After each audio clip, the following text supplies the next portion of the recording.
మొదటగా నీరజ జ్యోతిష్యం తరపున దుర్ముఖి నామ సంవత్సర శుభాకాంక్షలు. ఈ సంవత్సరం మనకి గ్రహస్థితి ఎలా ఉందంటే, మేషంలో చంద్రబుధులు, అలాగే సింహంలో గురువు రాహువు, వృశ్చికంలో కుజుడు శని, కుంభంలో కేతువు, మీనంలో రవి శుక్రుడు ఉన్నారు. అలాగే కొంత సమయం దాటిన తర్వాత శని ప్రస్తుతానికి జ్యేష్ఠ నక్షత్రంలో వృశ్చిక రాశిలో వక్రించి ఉండి జనవరి 26వ తారీఖుకి 2017 సమయానికి మూలా నక్షత్రం 1వ పాదానికి వస్తాడు. అంటే ఏలినాటి శని ప్రారంభం అక్కడ కొత్త మళ్ళీ 2017లో అవుతుంది. మూల తర్వాత సింహం ఈ సంవత్సరం అంతా కూడా రాహు సింహంలోనే ఉంటాడు, కుంభంలో కేతు ఉంటారు. గురువు మాత్రం ఆగస్టు 11వ తారీఖుకి కన్యారాశికి వస్తాడు. అలాగే ఈ సంవత్సరం గురు మూడమి 30/4/2016 నుంచి 13/7/2016 దాకా శుక్రమూఢం ఉంటుంది. అలాగే 11/9/2016 నుంచి 10/10/2016 దాకా గురుమూఢమి ఉంటుంది. తర్వాత మళ్ళీ 20/3/2017కి మళ్ళీ శుక్రమూఢం ప్రారంభం అవడానికి అవకాశాలు ఉంటాయి. తర్వాత ప్రతి ఒక్కరికి ఈ ఏలినాటి శని అంటే కొంత భయం అనేది ఏర్పడుతుంది. కానీ ఈ ఏలినాటి శని 7 ఏళ్ళు ఉంటాడు, కానీ 7 ఏళ్ళు అందరినీ బాధ పెట్టేస్తాడని కానీ, శని వచ్చేసాడు కాబట్టి మన పనులన్నీ అవ్వవని కానీ, ఆ భ్రమ నుంచి పూర్తిగా మనం బయటికి రావాలి. శని భగవానుడు ఎప్పుడూ మన ప్రతి ఒక్క మనిషికి తన స్థితిగతులను తెలియచేయడానికి, అలాగే మనం నమ్మే వ్యక్తులు ఎటువంటి వాళ్ళు, మంచి దారిలో వెళ్తున్నామా చెడు దారిలో ఉన్నామా అని చెప్పడానికి మనకి ఈ ఏలినాటి శని ఎంతో ఉపయోగపడుతుంది. మనం మామూలుగా చూస్తుంటాం, మనకి శనిలో ఉన్నప్పుడు ఆర్థికపరమైన బాధలు కానీ, మానసికమైన బాధలు కానీ, శారీరకపరమైన బాధలు కానీ వచ్చినప్పుడు మనం ఎవరినైనా సహాయాన్ని అర్థించినప్పుడు మనకి దగ్గర స్నేహితులైనా దగ్గర బంధువులైనా కొంచెం స్థితి మారింది అనగానే మనకి కొంచెం దూరంగా వెళ్తారు. అప్పుడు మనకి ఈ శని వల్ల మనం దూరం అయ్యామని కాకుండా ఆ వ్యక్తి యొక్క ఇలా చేసేరేంటి వీళ్ళు అనే భావన మనలో కలుగుతుంది. తర్వాత కొంతకాలానికి ఈ శని అంతా వెళ్ళిపోయిన తర్వాత ఈ బంధువుల యొక్క వల్ల, స్నేహితుల వలన మనకి ముఖ్యమైన ఆత్మబంధువులను నమ్మిన వాళ్ళు కూడా మనకి ఎవ్వరూ సహాయం చేయలేదు కదా, మనం కష్టాల్లో మనకి ఎవరూ పలకరించలేదు కాబట్టి ఎవరు కరెక్ట్గా మనకి స్నేహితులు, ఎవరు మనకి బంధువులు, ఎవరికి మనకి బాగా శ్రేయోభిలాష్ అనే విషయం బాగా అర్థమవుతుంది. అప్పుడు మనం ఏం చేస్తామంటే మాట్లాడటం కూడా ముఖాముఖి తగ్గిస్తాం. దానివల్ల ఏమవుతుందంటే అవతల వాళ్ళకి ఇప్పుడు ఇంతకుముందు వాడికి డబ్బు లేదు, ఇప్పుడు కొంచెం డబ్బు వచ్చేసరికి వీడికి అహంకారం పెరిగిపోయింది అనుకుంటారు. కానీ ఏలినాటి శని పట్టినప్పటికీ, ఏలినాటి శని విడుదలయ్యేటప్పటికీ వ్యక్తి పరిపూర్ణమైన వ్యక్తి అయిపోతాడు. అంటే మనం ఎలా ఉండాలి, సమాజంలో మనం ఎలా గెలవాలి అనే విషయాన్ని మొత్తం నేర్పించేవాడు శని భగవానుడు. ఈ శని కూడా 7 సంవత్సరాల్లో మనల్ని బాధ పెట్టాడు. మొదట రాగానే 3 నెలల 10 రోజులు మనకి మనం చేస్తున్న పని ఏదో అర్థం కాకుండా గందరగోళం చేసేస్తాడు. తర్వాత మళ్ళీ 1 సంవత్సరం 1 నెల వరకు చాలా లాభాలను ఇస్తాడు. అబ్బా ఫోన్లో ఊపిరి పీల్చుకున్నట్టుగా ఉంది, మనకి ఈ సమయం ఏదో బాగుంది, మనం చేసిన పూజల వల్ల, మనం చేసిన మంచి వల్ల మనకి బాగుంది అనిపిస్తుంది. తర్వాత మళ్ళీ 1 సంవత్సరం 8 నెలల 10 రోజులు ఏ పని అనుకున్నా తిప్పట, శారీరకమైన బాధ, టెన్షన్స్ ఇవన్నీ ఇచ్చేస్తాడు. తర్వాత మళ్ళీ 1 సంవత్సరం 4 నెలలు 20 రోజుల వరకు కావాల్సిన ధనం ఇస్తాడు, మన పనులన్నీ ముందుకెళ్తాయి. అలాగే మళ్ళీ ఒక సంవత్సరం, ఒక నెల, 10 రోజులు మనకి ఏదైనా ఆరోగ్యానికి సంబంధించిన బాధలు, దుఃఖమైన సమాచారాలు వినేస్తాం. తర్వాత 10 నెలలు సుఖం సంతోషాన్ని ఇస్తాడు. తర్వాత 6 నెలల 20 రోజులు కూడా సంతోషంగానే ఉంటాం. ఆ తర్వాత 6 నెలల 20 రోజులు మాత్రం మనకి హానిని కానీ దుఃఖాన్ని కానీ కలిగించి, మొత్తం మీద మనం ఏ పని చేసినా ఏ పని చేయకపోయినా మనకి ఈ 7 ఏళ్లలో మనం ఏదో ఒకటి సాధించే ఉంటాం. అది ప్రతి ఒక్కళ్ళు శని వచ్చాడు అనుకోగానే భయపడిపోకుండా వాళ్ళు జాగ్రత్తగా కానీ పరిశీలిస్తే వాళ్ళు ఒక ఇల్లు కట్టడము, ఒక పిల్లకి పెళ్లి చేయడము, ముఖ్యమైన పనులు చేసుకోవడము, చరాస్తుల్ని కొనటము, ఆ రోజుకి అయ్యో అనవసరంగా కొనేసేమే అని బాధపడినా తర్వాత మనకి ఇల్లు మిగులుతుంది. అలాగే అమ్మాయి పెళ్ళికి మనం గ్రాండ్గా చేసేసేమే, మనకు డబ్బులు ఖర్చు అయిపోయింది అనుకున్నా మంచి విషయమే పిల్లకి పెళ్లి చేయటం. అలాగే చరాస్తులను కొనేసేసి ఆ రోజు భూమి అనవసరంగా కొన్నామే అనుకున్న తర్వాత మనం భూమిని నిలబెట్టుకోవటం మంచిదే. అంటే ఎప్పుడూ శని ఏం చేస్తాడు, డబ్బును మట్టి చేస్తాడు కాబట్టి ఖర్చు పెట్టిస్తాడు. ఆ ఖర్చు పెట్టించడం కూడా మంచిగానే ఖర్చు పెట్టిస్తాడు. ఏవైనా రోగాలు ఉన్నా కూడా ఆ రోగాల్ని పూర్తిగా మనం శని పీరియడ్ కూడా ఉంది కాబట్టి తప్పనిసరిగా మనం ఈ శనిని క్రమబద్ధం చేసుకోవాలని మనం ఏం చేస్తామంటే తొందరపడి అన్ని పనులు చేసేసుకుంటాం. దీంట్లో దైవభక్తి కూడా అలవడుతుంది. దేవుడే మనల్ని కాపాడాలి, మనల్ని మనుషులు ఎవరు కాపాడలేరనే ఉద్దేశంతో మనం దైవాన్ని ఎక్కువగా ఆశ్రయించడం జరిగి శనీశ్వరుడు అనే దానిలోనే ఈశ్వరుడు అక్కడే ఉన్నాడని అర్థమవుతుంది. కాబట్టి భగవంతుడితో సమానము శని అనేది మనకు అర్థమవుతుంది. కాబట్టి ఏళ్ళనాటి శని గురించిన భయాన్ని కూడా ఆందోళన కూడా వదిలేసేసి ఎవరైతే శనికి ఇష్టమైంది నువ్వులు అలాగే బెల్లం, ఈ శని ఈ నువ్వులు బెల్లం కలిపి చక్కగా ఒక శివలింగంలా తయారు చేసుకుని దానికి నూనెతో అభిషేకం చేసుకుని అది అలాగే వెళ్ళి నీళ్ళల్లో కలిపేసి అలాంటి పనులు చేయటం. అలాగే గోవుకి మనం నువ్వులు బెల్లం బియ్యం కలిపి పెట్టడం, గోమాతను పూజించడం, మన దగ్గర ఉన్న సర్వెంట్స్ అనుకోండి, పనివాళ్ళు అనుకోండి, వాళ్ళని కసురుకోకుండా జాగ్రత్తగా చూసుకోవటం, తల్లిదండ్రులను ప్రేమించటం, అక్క చెల్లెళ్ళని ఎక్కువగా అభిమానించటం, భర్తని భార్య గౌరవించడం, భార్యని భర్త ప్రేమించటం, ఇవన్నీ కానీ సక్రమంగా చేస్తే ఏ ఏలినాటి శని కూడా మనల్ని ఇబ్బంది పెట్టదు. మనం చేసే పనిలోనే మనకి దాని యొక్క జరగాల్సినవి జరుగుతూ ఉంటాయి. కాబట్టి మనం చేసే పని మనం కరెక్ట్గా కానీ చేస్తే ఏ శని కూడా మనల్ని, శని కానీ గురువు కానీ శుక్రుడు కానీ ఏ గ్రహం కూడా మనల్ని పీడించదు. మనం చేసే పని సక్రమంగా లేకుండా అనవసరంగా నవగ్రహాలని మనం తిట్టుకుంటూ ఏ దేవుడు మనల్ని ఏం చేయట్లేదని కొందరు, దేవుడు లేడని కొందరు, ఇలా వాళ్ళ యొక్క మాటల వల్ల అనవసరంగా గ్రహాలు తిట్టుకోకుండా ఉంటే అంతే చాలు.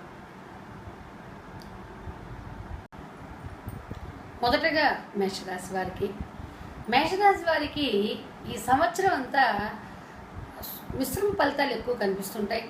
అన్ని పనులు అవుతున్నట్టు కనిపిస్తుంటుంది, కొన్ని పనులు ఆగిపోతున్నట్టు కనిపిస్తుంటుంది. అలాగే ధన వ్యయం కూడా ఎక్కువగా ఉంటుంది. సోదర సఖ్యత బాగుంటుంది. కుటుంబంలో అన్ని పనులను చేస్తారు. అలాగే సంతాన విషయంలో కొన్ని పనులు ఆగిపోవడానికి అవకాశాలు ఉంటాయి. శత్రువులు కూడా ఎక్కువైపోతారు. జీవిత భాగస్వామి ఆరోగ్యం పట్ల, అలాగే జీవిత భాగస్వామితో వ్యవహరించేదాని పట్ల కొంచెం జాగ్రత్తగా, అనుకోని అవరోధాలు విరోధాలు రాకుండా జాగ్రత్తగా ఉండాలి. అలాగే మేషరాశి వారికి ఆరోగ్యంలో కొంత గ్యాస్ట్రిక్ ట్రబుల్స్ కానీ, కడుపు నొప్పి కానీ అలాంటి సమస్యలు రాకుండా జాగ్రత్త పడాలి. ధన భాగ్యాలకి ఏ లోటు లేకపోయినా కూడా ధనం అనవసరమైన ఖర్చు అవటం వల్ల అవసరాలకి ధనం మన చేతిలో లేకపోయిందే అనే బాధ లేకుండా కొంచెం జాగ్రత్త పడాలి. వృత్తి ఉద్యోగాల్లో మాత్రం బదిలీలు తప్పనిసరిగా జరుగుతాయి.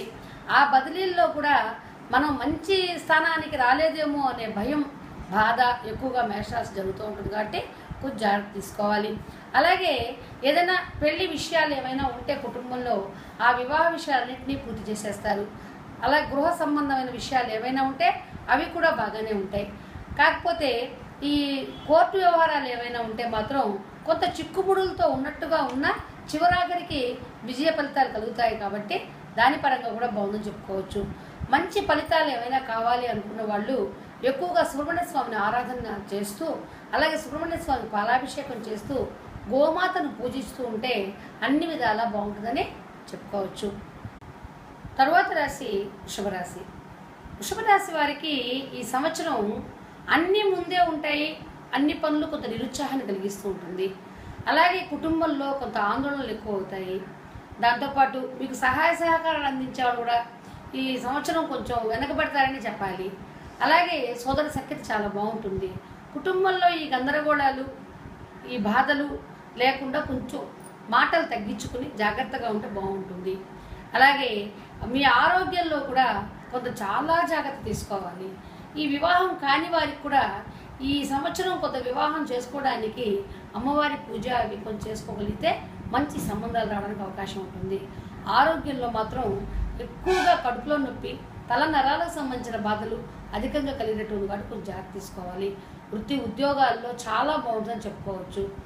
దాంతోపాటు మనం విదేశీ ప్రయాణాలు చేసే అవకాశాలు ఎక్కువగా కనిపిస్తున్నాయి. కాబట్టి వృషభ రాశి వారికి సంవత్సరం అంతా బాగుండడానికి అమ్మవారికి పాలాభిషేకం చేసి ఎక్కువగా అమ్మని ఆరాధించడం వలన, అలాగే గోమాతను పూజించడం వలన ఎక్కువ ఫలితాలు కలగడానికి అవకాశాలు ఉన్నాయి.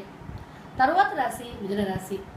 మిథున రాశి వారికి ఈ సంవత్సరం అనుకున్న దానికన్నా చాలా బాగుంటుందని చెప్పుకోవచ్చు. అలాగే ఏదైనా పని అనుకున్న వెంటనే ఆ పనులకు కావాల్సిన సహాయ సహకారం కూడా మీకు అందుతాయి.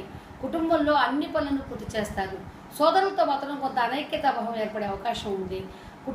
కుటుంబంలో ఎక్కువగా మీ యొక్క వైఖరి అందరికీ ఆనందాన్ని కలగజేస్తుంది. సంతానం పట్ల కూడా మీరు చేసే పనులన్నీ బ్రహ్మాండంగా చేయగలుగుతారు. అలాగే ఎవరికైనా అవివాహితులు ఎవరైనా ఉంటే వివాహం అవడానికి అవకాశంగా ఉంటుంది. నిరుద్యోగులకి ఈ సంవత్సరం ఉద్యోగం వచ్చే కాలంగా చెప్పుకోవచ్చు. కానీ పరీక్షలు రాసేవాడు మాత్రం కొంచెం ఉత్తీర్ణత తక్కువ అయ్యే అవకాశాలు ఉన్నాయి, కొంచెం జాగ్రత్త తీసుకోవాలి. అలాగే ఆరోగ్యంలో మాత్రం కొంత తల నరాలకు సంబంధించి, వెన్ను నరాలకు సంబంధించిన బాధలు ఎక్కువగా కనిపిస్తున్నాయి. వృత్తి ఉద్యోగాల్లో మీదే పైచేయిగా ఉంటుంది. కోర్టు వ్యవహారాల్లో కూడా మీరే ముందుంటారు. కాబట్టి భూ స్థిరాస్తులను కొనే అవకాశాలు కూడా ఎక్కువగా కనిపిస్తున్నాయి. కాబట్టి ఈ సంవత్సరం అంతా మిథున రాశి వాళ్ళకి చాలా బాగున్నట్టుగానే కనిపిస్తుంది. కాబట్టి మంచి ఫలితాల కోసం వినాయకుడికి చెరుకు రసంతో కానీ అభిషేకం చేయగలిగితే ఇంకా మరిన్ని మంచి ఫలితాలు పొందడానికి అవకాశాలు ఉంటాయి. తరువాత రాశి కర్కాటక రాశి. కర్కాటక రాశి వారికి ఈ సంవత్సరం అంతా కూడా చాలా బాగుంటుందని చెప్పుకోవచ్చు. ఏ పనిలోనైనా ముందు ఉండడం జరుగుతుంది. వ్యాపారస్తులకు, అలాగే కలిసి భాగస్వామ్య వ్యాపారస్తులకు కూడా చాలా లాభాలు పొందే అవకాశాలు ఎక్కువగా ఉన్నాయి. అలాగే ఆరోగ్యంలో మాత్రం కొంత గుండె జబ్బు ఉన్నవారు ఆరోగ్యాన్ని జాగ్రత్తగా తీసుకోవాలి. అలాగే సోదర సఖ్యత బాగుంటుంది. ఆ కుటుంబంలో అన్ని పనులను నెరవేరుస్తారు. సంతానం సంబంధించిన విదేశీ ప్రయత్నాలన్నింటినీ సఫలీకృతం చేయగలుగుతారు. వృత్తి ఉద్యోగాల్లో మీదే పైచేయిగా ఉంటుంది. నూతనంగా వృత్తి చేసేవారికి ఇంకా బాగుంటుంది. పాల ఉత్పత్తులకు సంబంధించి కానీ, ధాన్యానికి సంబంధించిన వ్యాపారం చేసేవారికి చాలా బాగుంటుందని చెప్పుకోవచ్చు. దీంతోపాటు మరిన్ని మంచి ఫలితాలు కలగాలి అనుకున్న వాళ్ళకి అమ్మవారికి కుంకుమ పూజ చేయిస్తూ ఉంటే మీకు మంచి ఫలితాలు కలిగే అవకాశాలు ఎక్కువగా కనిపిస్తున్నాయి. తరువాత రాశి సింహరాశి. సింహరాశి వారికి ఈ సంవత్సరం అంతా పనులు అవుతున్నా ఏదో తెలియని ఆందోళన, ఏదో బాధ జరుగుతూనే ఉంటుంది. అలాగే జనవరి పైనుంచి మాత్రం సింహరాశి వాళ్ళకి చాలా బాగుంటుందని చెప్పుకోవచ్చు. మీరు చేసే పనుల్లో, మీరు వెళ్ళే విధానంలో కొంత ఆటంకాలు కలిగే అవకాశాలు ఉన్నాయి. సోదర సఖ్యత బాగుంటుంది. కుటుంబంలో కొంత అవరోధాలు, ఆటంకాలు కలిగే అవకాశాలు ఉన్నాయి. విద్యలో కూడా ఆటంకాలు కలిగే అవకాశాలను కూడా కొంచెం జాగ్రత్త తీసుకోవాలి. అలాగే సంతానం సంబంధించిన విషయాల్లో కూడా కొంత ముందు వెనుకలు అవుతాయి. జీవిత భాగస్వామితో కలిసి ముఖ్యమైన పనులన్నీ చేస్తారు. కాకపోతే వృత్తి ఉద్యోగాల్లో కొంత ఆలస్యం అవడానికి అవకాశం ఉంది. ఏదైనా వృత్తి చేసేటప్పుడు భాగస్వామి వ్యాపారం వద్దని చెప్పాలి. అలాగే క్రీడాకారులకు కూడా ఈ సంవత్సరం చాలా బాగుంటుందని చెప్పుకోవచ్చు.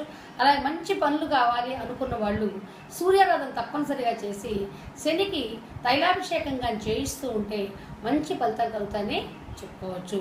తరువాత రాశి కన్యారాశి. కన్యారాశి వారికి ఈ సంవత్సరం అంతా అపనిందలు పడుతూ, నిందలు పడుతూ, వాటి గురించి బాధపడుతూ దాంతోనే సరిపోతుంది. ఖర్చులు కూడా విపరీతంగా ఖర్చులు చేస్తారు. సోదరులతో అనైక్యమైన భావన ఏర్పడే అవకాశాలు ఉన్నాయి. కుటుంబంలో మాత్రం మంచి అభివృద్ధి జరిగే అవకాశాలు ఉన్నాయి. సంతానం సంబంధించిన అన్ని పనులు పూర్తిగా నెరవేరుతాయి. అలాగే జీవిత భాగస్వామి ఆరోగ్యం పట్ల జాగ్రత్త తీసుకోవాలి. అలాగే వృత్తి ఉద్యోగాల్లో మంచి అభివృద్ధి బాటలోకి వస్తారు. విదేశ ప్రయత్నాలు కూడా మీకు సఫలీకృతం అవుతాయి. మంచి ఫలితాలు కావాలనుకున్న వాళ్ళు శని భగవానుడికి చెరుకు రసంతో అభిషేకం చేసి, అలాగే వినాయకుడికి చెరుకు రసంతో అభిషేకం చేసి గరికతో పూజింపగలిగితే మరిన్ని మంచి ఫలితాలు కలగటానికి అవకాశాలు ఉన్నాయి. తరువాత రాశి తులారాశి. తులారాశి వాళ్ళకి గత 5 సంవత్సరాలుగా వారు ఆలోచిస్తున్నవేవి జరగట్లేదు కాబట్టి ఈ సంవత్సరం చాలా బాగుంటుందని చెప్పుకోవచ్చు. కానీ ధన ఖర్చు మాత్రం చాలా ఎక్కువగా కనిపిస్తూ ఉంటుంది. సోదర సఖ్యత బాగుంటుంది. కుటుంబంలో పనులు మాత్రం చిన్న చిన్న ఆటంకాలు వచ్చినా కూడా అన్ని పనులను పూర్తి చేస్తారు. ఉద్యోగాల్లో ఉన్న వాళ్ళకి మంచి ఉద్యోగ పదోన్నతి జరిగే అవకాశాలు ఉన్నాయి. అలాగే బదిలీలు కూడా తప్పనిసరిగా జరుగుతాయి. మీరు అనుకున్న విలాసవంతమైన వస్తువులన్నింటినీ కొనుగోలు చేస్తారు. సంతానం కానీ వివాహం కాని వారికి కానీ వారి వారి అవసరాలను బట్టి వాళ్ళ యొక్క అవసరాలు తీరే అవకాశాలు ఎక్కువగా కనిపిస్తున్నాయి. భూ చరాస్తులు కానీ కోర్టు వ్యవహారాల్లో కానీ విద్య పైచేయిగా ఉంటుంది. మరిన్ని మంచి ఫలితాలు కలగాలంటే నరసింహస్వామికి పూలతో పూజ చేసి కుంకుమ పూజ కానీ చేయిస్తే, నరసింహస్వామికి అభిషేకం కానీ చేయించగలిగితే మరిన్ని మంచి ఫలితాలు ఏర్పడి మంచి బాటలో వెళ్ళడానికి అవకాశాలు ఉంటాయి. తర్వాత రాశి వృశ్చిక రాశి. వృశ్చిక రాశిలో ఉన్నవారు కొంత ఆలోచించి వ్యయం చేస్తే మంచిది. ఎందుకంటే ఇప్పుడు మీకు వచ్చే ధనం, ఆ ధనం ఖర్చు చేసేస్తే రాబోయే రోజుల్లో ఉన్న ఏలినాటి శని వల్ల ఇబ్బంది పడే అవకాశాలు ఉన్నాయి. కాబట్టి వచ్చిన ధనాన్ని కొంచెం జాగ్రత్తగా ఖర్చు చేసుకోవటం, దొరికిన అవకాశాలను నిదానంగా చేసుకోవటం, ఏమాత్రం కోపతాపాలు ప్రదర్శించకుండా ఓర్పుతోటి ఉంటే మాత్రం వృశ్చిక రాశి వల్ల చాలా బాగుంటుంది. కానీ భాగస్వామ్య వ్యాపారాల్లో చేయి పెడద్దనే చెప్పాలి. జాగ్రత్తగా ముందు వెనకలు ఆలోచించుకుని ఏదైనా ఉద్యోగం చేస్తున్నా కూడా ఆ ఉద్యోగాన్ని వదిలేయడం అలాంటివి కాకుండా జాగ్రత్తగా ఉంటే మాత్రం ఈ సంవత్సరం చాలా బాగుంటుంది చెప్పచ్చు. అలాగే భూమి కొనుగోలు తప్పనిసరిగా చేస్తారు. గృహ నిర్మాణము, వాహనాన్ని కొనుగోలు చేయడం తప్పనిసరిగా జరుగుతుంది. అలాగే వృత్తి ఉద్యోగాల్లో మీదే పైచేయి అవుతుంది. ఏదైనా ముఖ్యమైన పనులు చేయాలి అనుకున్నప్పుడు సుబ్రహ్మణ్య స్వామికి పాలాభిషేకం చేసి అలాగే గోవుకి అరటిపండు కానీ తినిపిస్తే మరిన్ని మంచి ఫలితాలు ఏర్పడడానికి అవకాశాలు ఉంటాయి. తరువాత రాశి ధనస్సు రాశి. ధనస్సు రాశి వారికి సంవత్సరం అంతా అగమ్య గోచరంగా ఉంటుంది. ఎంత ఖర్చో తెలియని స్థానంలో ఉంటారు. ఎంత ఖర్చు పెట్టినా తీరని బాధలే ఎక్కువగా ఉంటాయి. సంతానం గురించి బాగా ఆలోచిస్తారు. మీరు తీసుకునే నిర్ణయాల పట్ల మంచి అవకాశాలు ఏర్పడే అవకాశాలు ఉన్నాయి. అలాగే మీరు కళావంతులైతే మీ కళల్లో మీరు చాలా ముందుకు వెళ్ళే అవకాశాలు ఎక్కువగా ఉన్నాయి. విదేశ ప్రయాణాలు చేసే అవకాశాలు ఎక్కువగా కనిపిస్తున్నాయి. కానీ మీ వెనకాలే అంతర్లీనంగా శత్రువులు ఉన్న విషయాన్ని మర్చిపోకుండా కొంచెం జాగ్రత్త తీసుకోవాలి. వృత్తి ఉద్యోగాల్లో బాగుంటుంది. అలాగే నూతనంగా భూమిని కొనుగోలు చేసే అవకాశాలు ఎక్కువగా ఉన్నాయి. ఆర్థిక లావాదేవీలు కూడా అంతంత మాత్రంగా ఉంటాయి. కోర్టు వ్యవహారాల్లో విజయం మీదే అవడానికి అవకాశాలు కూడా ఎక్కువగానే ఉన్నాయి. కాబట్టి మంచి ఫలితాల కోసం దత్తాత్రేయునికి పసుపుతోటి కుంకుమతోటి పూజ చేసి పాలతో అభిషేకించి అలాగే గోవుకి అరటిపండు బియ్యం బెల్లం కలిపి కానీ తినిపిస్తే మంచి ఫలితాలుగా ఏర్పడడానికి అవకాశాలు ఉంటాయి. తరువాత రాశి మకర రాశి.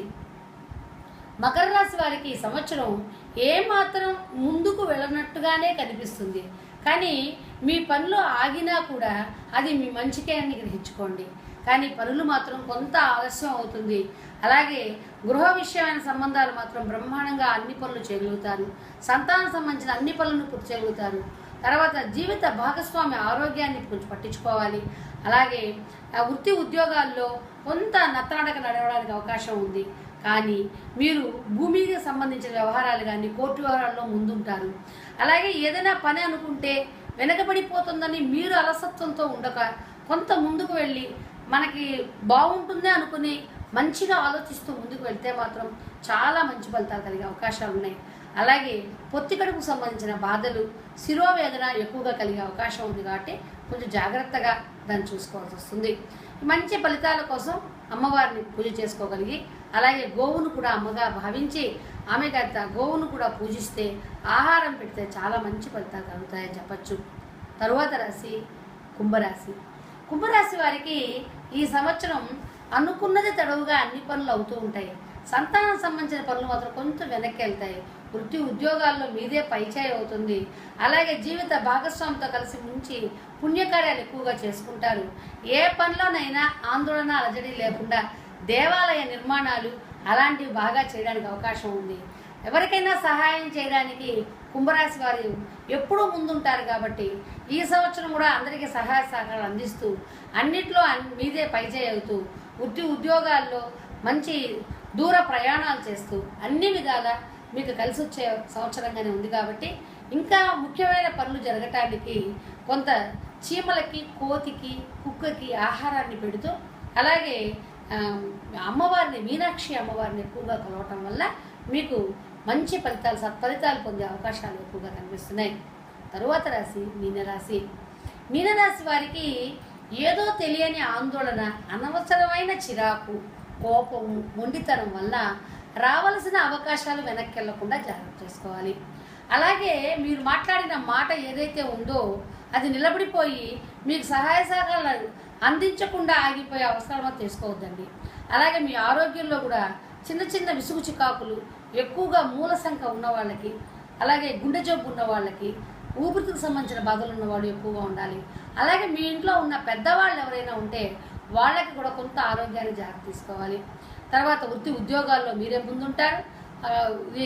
వ్యవసాయ క్షేత్రంలో కానీ, భూములు కొనుగోలు అమ్మకంలో కూడా మీరే ముందుగా ఉంటారు కాబట్టి మిగతా వ్యవహారాలన్నింటిలోనూ బాగానే ఉంటుంది. కాబట్టి ఈ సంవత్సరం ఎక్కువగా ఆరోగ్యాన్ని కేంద్రీకరణ చేయగలిగితే మంచిగా ఉంటుంది. అలాగే ఇతర మంచి వ్యవహారాల కోసం దత్తాత్రేయుని తెల్లని పూలతో పూజ చేసి, ఎక్కువగా శనగల్ని వితరణ చేసి, గోవుకు కూడా శనగలు తినిపించి ఎక్కువగా పూజ చేయగలిగితే మీకు అన్ని విధాలా బాగుంటుంది చెప్తారు అని తెలుసుకోవచ్చు. సర్వే జన సుఖినో భవంతు. నమస్తే.